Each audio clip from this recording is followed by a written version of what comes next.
So, we got 2 episodes touching on the topic of growing up. As I couldn't decide which one to take on first, Forever Philly or Parental Guidance, I remembered that one of them featured inspirational characters and the other one got rarity. Yeah, not a hard choice after all.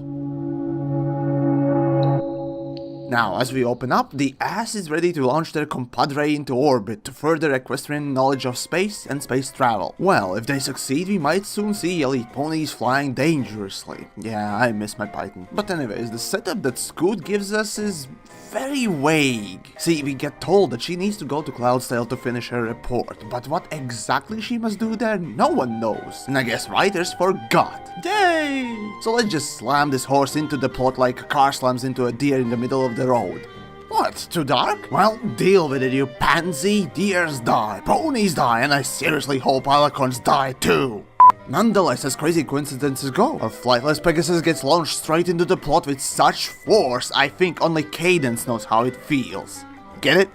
Get it? On a serious note though, this episode introduces Dash's parents, and to be honest, I gotta ask, why? Why did this need to happen, and do we really need every character to have references to their families made? I honestly didn't care, and I still don't care about Dash's parents. But unlike Fluttershy's extended family, Rainbow's parents made the story really good. Not great, but good. So to spare you annoying bits, I'll skip over any fangasm moments. But in essence, you realize that Scootaloo is basically mirroring us. But okay, enough on that. As Dash's parents show Scoots their home, we get a glimpse on how devoted, proud, and fanatical they are about their offspring, bordering with the insane. Oh, and as a little aside, the way animators and artists use Pegasus wings to simulate ape-like hands was weird, but really cool, so props for that. As the story moves on, Scootaloo informs Dash's parents of their daughter's success, and with that, we get to the meat of things, the conflict. In short, Bo and Windy start obsessively supporting Dash, which explains why Dash never mentions her parents, communicates with them much, or have them around in general. Problem I have with this story is that Dash lashes out because she's frustrated, and really her parents, even at the end, do not realize how obsessive they're being. Instead, plot picks up the heavy mullet and beats us in the idea that Dash is the guilty one here. But she's not, and for that, message somewhat loses its meaning, at least for me. Now, I looked up the writer of the episode and oh,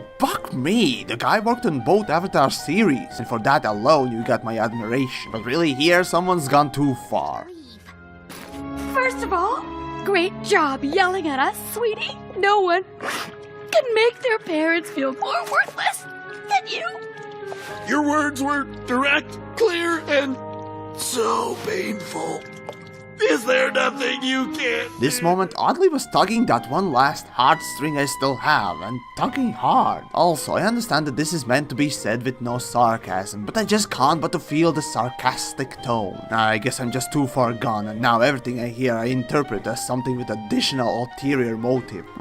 Come to think of it, the show with its purity keeps faith in people for me alive. What do you know, I never thought of it this way. Now, as Scootaloo leaves and Dash catches up, we get some more flashbacks. Oh, and by the way, I told you it's gonna happen! Anyways, flashback also signifies that we might learn more about Starlight's past as the season moves on. So, if I'm right, there will be more flashbacks, don't you worry! Anyways, as Dash explains that her parents were always over the top with the support, and this is an interesting commentary on society too. See, there literally are parents like this. No matter what their offspring does, it's great, and so they cuddle this kid, and this kid grows up to have a lot of confidence but very little capabilities, and so arrogant prick has been created. Not always, but often this is the result. But on the brighter note, this thing almost crushed me. You know, some ponies would dream of having parents like that. Yeah, right. Name one. Me. Growing up, I never thought I'd be the best at anything because no pony ever told me. But your parents told you over and over again. Look.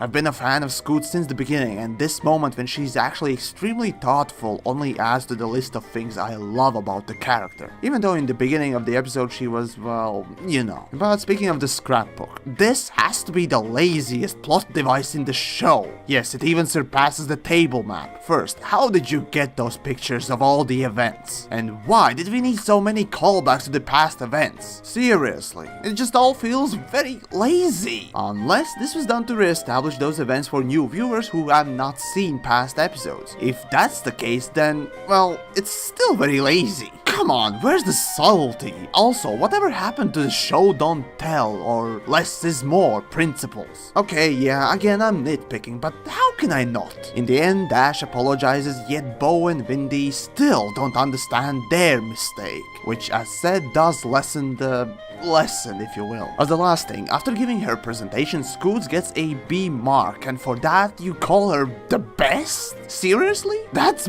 bad. Now, if you have seen the movie called Whiplash, there is this one quote all of you should keep in mind. There are no two words more harmful than good job. You know, saying that, it'll be okay, it's good enough. That sort of attitude will stop you from trying harder. Sure, obsessively saying that nothing's good enough too is really bad, but that's not the point here. See, if I chose to do reviews and other videos like majority, all you would see right now is probably this. And worse than that, would you still like my work as it is? The message of the episode seriously should have been about being supportive and realizing that you've gone too far, instead of frustrating someone and then having some sort of half-assed lesson about taking things for granted. The episode was nice, don't get me wrong, but you can be critical and supportive. So, in the spirit of the episode, never stop improving your work and try showing support for others that could use it, even if it's just a simple encouragement.